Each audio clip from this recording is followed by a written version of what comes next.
My name is Cecily, and this is my podcast. Today's topic is thinking for yourself.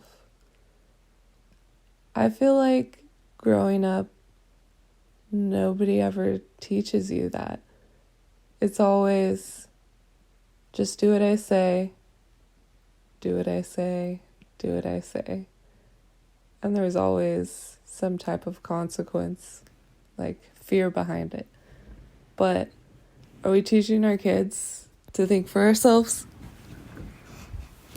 I think this is something that's really important because obviously you use it all throughout your life. Like, you have to figure out what to do, what's right for you based on whatever situation it is and your own needs and stuff like that.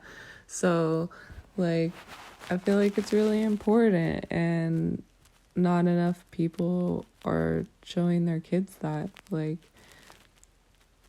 And then they don't realize, for me, I didn't realize for the longest time, how to even do that. I would just listen to everybody and what they'd say because I was like, okay, this is the right thing to do. This is what I've been told to do this whole time. I'd listen to my parents and I'd do what they'd say, my work, my boyfriend, whatever.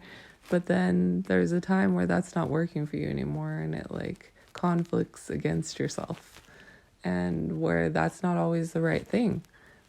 Listening to somebody, and it's good to respect your elders and stuff like that, and listen to your parents and when you're a kid and stuff, but they should also teach you to think for yourself and to not always just take their answer as an answer, or someone's answer in general, just anybody in general, whether it be at home, your home life, your boyfriend, girlfriend, friend, at work.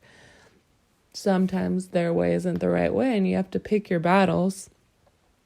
You can't always fight every fight, but sometimes you do have to fight. And I'm not talking fist fight.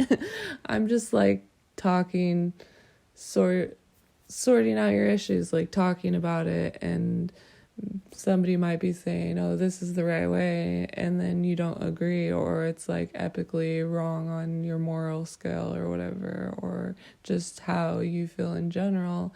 It's okay to sometimes be like, hey, I see what you're saying, but this is what I'm saying, and I don't agree. It's okay to not agree and not just do whatever you're told to do or whatever someone thinks you should do. It's okay to be your own person. It's okay to think for yourself and decide for yourself and do what's right for you. You know? I feel like we don't talk about this enough. We don't. We don't talk about this nearly enough. And so, kids don't grow up with the right tools that they need for life. And this is just one thing. I mean, there's so many things that I feel like we should be taught when we're younger, but this is important to be able to think for yourself and figure out situations for yourself and what's right and what's wrong and what's good for you, and making choices that work for you, that are good for your well-being and stuff like that. Good for yourself. I can't get over how I don't think we talk about this enough. So I want to bring it up, that one thing I think we should be teaching our kids is to be solid adults, to be able to think for themselves and figure out situations where we're not always in agreement or compliance, and it's okay. Sometimes it's okay to not agree and to have your own choices and your own feelings and your own needs, and that's okay.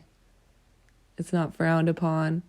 It's not something that we should be made to fear by other people, that if you don't agree with me, da da da, it's my way or the highway and stuff. Like, a lot of people are like that or have been like that in the past. And no, you can feel however you feel, and you can live however you want to live. You don't have to be in fear. You can think for yourself and do for yourself and do what's right for you and your life and your heart and how you feel inside. That's going to make you happy and make you feel joy.